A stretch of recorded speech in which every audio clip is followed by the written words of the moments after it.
Hi and welcome. In this final video, I'm going to share signs of codependency and 11 practical ways you can become less codependent. If you feel responsible for other people's emotions, struggle to say no, or find yourself that you're losing who you are in relationships, you're not just too nice. You actually may be dealing with codependency. And more importantly, this is something you can actually change. Now, codependency isn't about caring too much. No. It's about caring in a way that costs you your sense of self. Some main signs to look out for are boundary issues, caretaking, overfunctioning, ignoring your needs, emotional dependency, and fear-based patterns. How does this all start? Some of the ways are parentification, being put in a parent role at a young age, enmeshed relationships and blurred lines, the experience of trauma or unstable environments, and all of these often start in your first family, your family of origin. Now, a lot of people think the solution is better communication, trying harder, or being more patient. But actually, that keeps the pattern going. Why? Because the real issue is not being addressed, which is your identity and emotional stability are tied to someone else. So here are 11 practical steps to help you. Now, I break these down into 3 phases of doing the work. Phase 1 has 3 steps. 1. Awareness. Understanding your patterns.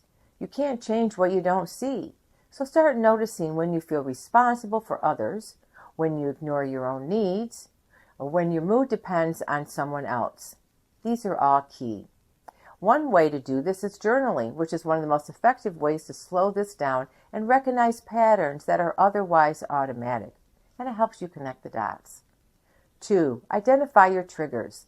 Codependent behaviors don't happen randomly. They're triggered. Common triggers and friction points include conflict, emotional distance, and feeling rejected or unappreciated. And understanding your triggers gives you a pause point to choose a different response. I often refer to these triggers as friction points that create tension. 3. Challenge core beliefs. Many codependent patterns are driven by beliefs like, I'm only valuable if I'm needed, and if I don't help, I'll be rejected, or my needs don't matter as much. These beliefs aren't facts, they're learned. So you can start by replacing them with, I'm allowed to have needs. My worth isn't based on what I do for others. In phase 2, there are 4 steps. We begin with number 1, behavior change. Doing things differently starts with setting boundaries. Now, boundaries aren't rejection. They provide a lot of clarity. What to do? Start small. Say no without over-explaining.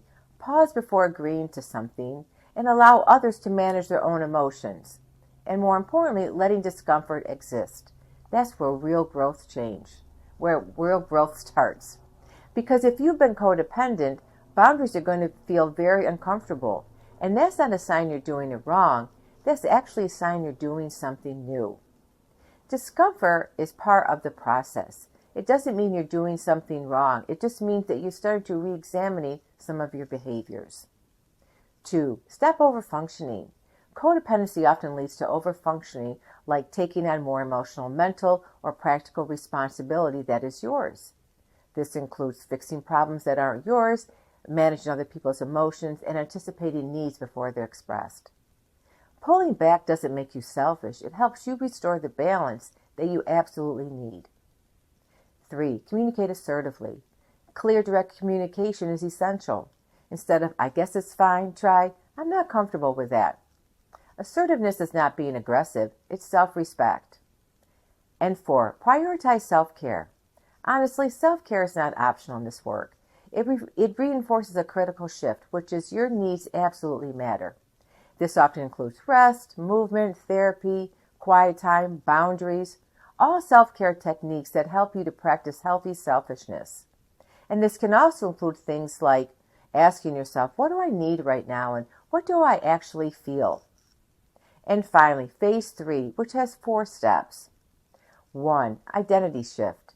Rebuilding your sense of self. This means build independence outside of the relationship. Healthy relationships require space for individuality. Learn to reconnect with your interests, goals, and identity outside of others. Because if your entire sense of self exists within a relationship, It will always feel unstable. 2. Practice self-compassion. Change is not linear. You will catch yourself slipping into old patterns, feel guilt when setting boundaries, and question yourself. But remember, this is part of the process, and it's not a sense of failure. 3. Encourage healthy interdependence. The goal isn't independence or dependence, it's interdependence. That means you support each other, but don't lose yourself in the relationship or in the process. And 4. Evaluate the relationship honestly. Not every relationship can grow with you, so you have to ask yourself, is this relationship balanced? Do I feel respected? Am I able to be myself? The most important step is recognizing when something isn't working and taking the steps to make change happen. And it's really important also to remember, this process isn't about becoming less caring, it's about becoming more connected to yourself. You don't have to stop showing up for people, you just have to stop abandoning yourself in the process. And as always, I hope that helps. If you're looking for a deeper dive and you really want to work through some of the codependency issues that you're struggling with in a structured way, my workbook walks you through step by step boundaries, patterns, and rebuilding your sense of self. And I hope the series has helped you overcome and address your codependency. And thank you.